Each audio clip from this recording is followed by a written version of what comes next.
La reine Elisabeth II avait conseillé à Meghan Markle d'arranger les choses avec son père selon une experte royale. La souveraine voulait que le prince Harry rencontre Thomas Markle au Mexique. La défunte reine et le duc de Sussex étaient particulièrement proches. La reine Elisabeth II, morte le 8 septembre 2022 à 96 ans, reste toujours impliquée pour le bien-être de chacun des membres de sa famille.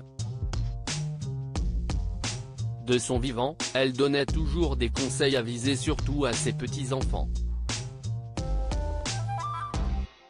D'ailleurs, Page 6 rapporte qu'elle en avait fait de même avec Meghan Markle, 41 ans, concernant son conflit avec son père, Thomas Markle, 78 ans.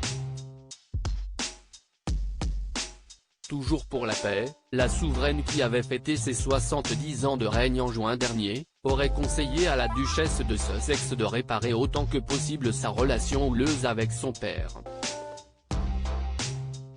La reine a pu voir à quel point la situation était dommageable entre Meghan et son père. Elle en a parlé à Meghan et a essayé de l'encourager à parler à Thomas, a écrit Katie Nicholl, experte royale, dans son livre The New Royal.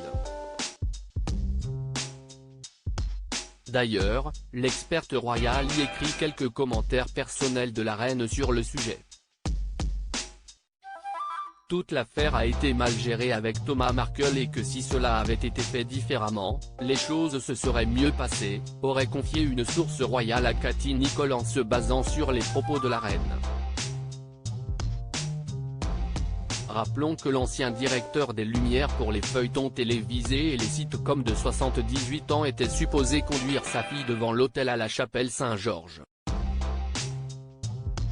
Seulement, il a ensuite fait volte-face quant à sa présence après que des photos l'aient montré en train de faire mesurer un costume pour le mariage et de feuilleter des livres sur le Royaume-Uni, explique Page 6. Thomas Markle s'est contredit devant les médias suite à son changement brusque. Thomas Markle avait confié qu'il avait secrètement collaboré avec un paparazzo. Ceci afin de mettre en scène les photos qui ont fuité avant de se retirer de la cérémonie parce qu'il aurait subi une opération cardiaque. Le service était magnifique et si est de l'histoire ancienne. Je regretterai toujours de ne pas avoir pu être là et de ne pas avoir pu tenir la main de ma fille, avait-il déclaré concernant la cérémonie.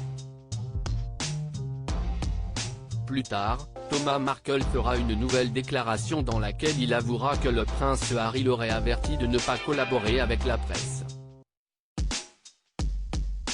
L'homme de 78 ans a également confié qu'il avait menti au duc de Sussex et qu'il lui avait raccroché au nez lors d'une conversation téléphonique avant le mariage.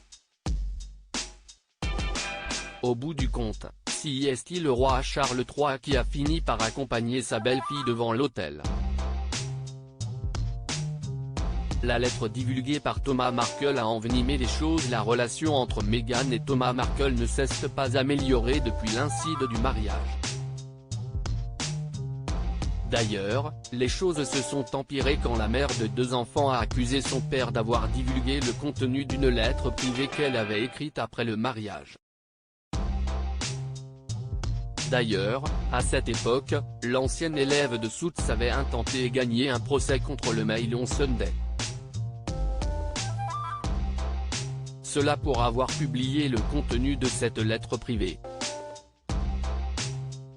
Dans cette lettre, elle avait supplié son père de cesser de créer tant de douleur.